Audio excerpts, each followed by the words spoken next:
They told you the Maya disappeared, collapsed, gone. They told you the Aztecs were blood-soaked maniacs who deserved what happened to them. Here's the uncomfortable part.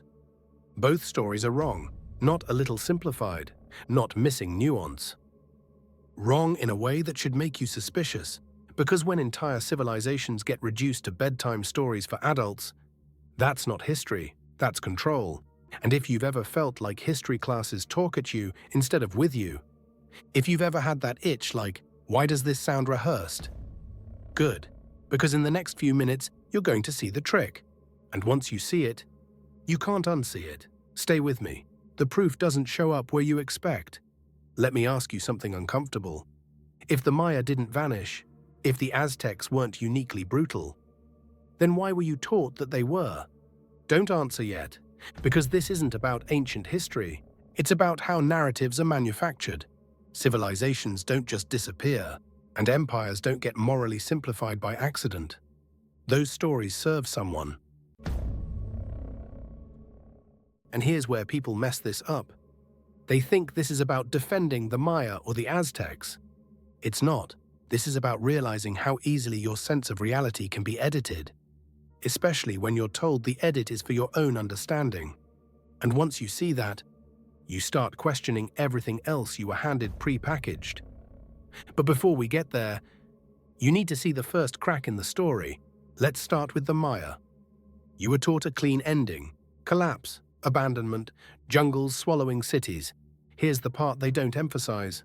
The Maya are still here. Not metaphorically, not spiritually, literally. Millions of people today speak Mayan languages, practice Mayan traditions, farm Mayan land. So when someone says the Maya disappeared, what they actually mean is the elite urban centers stopped being maintained. That's it. But here's the deeper problem. Why did those cities decline? You were probably told something vague. Environmental collapse, overpopulation, resource mismanagement. Nice, tidy answers, except they don't fully hold up, because different Maya cities collapsed at different times. Some thrived while others fell. Some adapted, some didn't.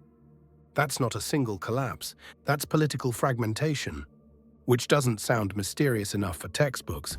So instead of saying, complex societies changed form, they said they vanished. Why does that matter? Because vanished implies failure, inferiority, a dead end, and dead ends don't need to be taken seriously. Hold on to that thought. We're going to need it when we talk about the Aztecs. Here's a question you were never encouraged to ask. If the Maya were so collapsed, why did the Spanish struggle against them for centuries? That doesn't sound like a vanished people. That sounds like a decentralized one. See the trick yet? Centralized power collapses fast, distributed cultures don't. Which brings us to the Aztecs.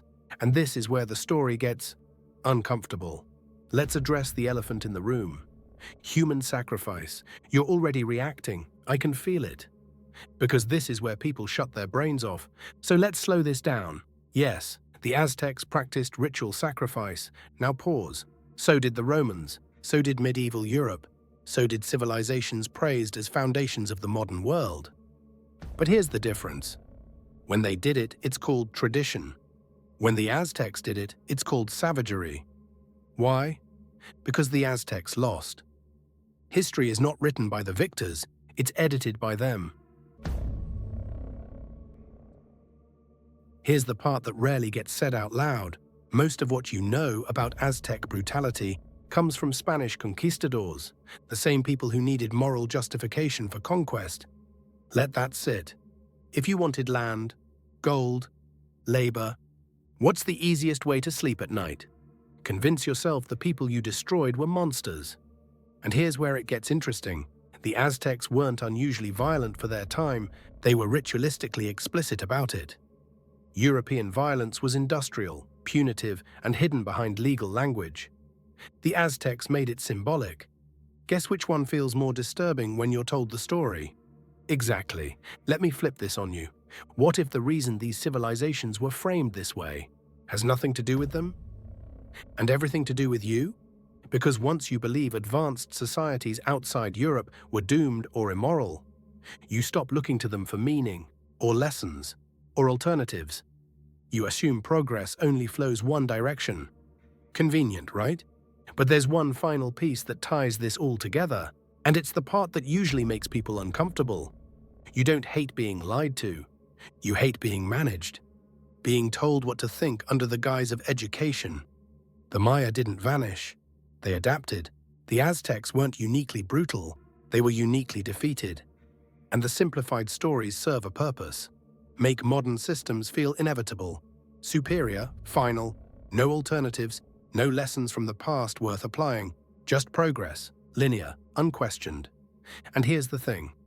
The moment you realize history is framed, not found, you start reading everything differently: news, politics, even common sense. Here's the real proof the Maya didn't vanish. You're still asking questions. You're still suspicious of clean endings, of moral cartoons, of stories that feel a little too neat. That instinct? That's inherited. Not biologically, culturally. Civilizations don't disappear when their cities fall. They disappear when people stop thinking like them. And the most dangerous thing to any system is someone who realizes they don't have to accept the story as told. So here's my challenge to you. Don't just consume history, interrogate it. Ask who benefits, ask what's missing, ask why this version survived. And if something in this video clicked, if you caught yourself rethinking what you knew, say it in the comments. Not to agree, not to argue,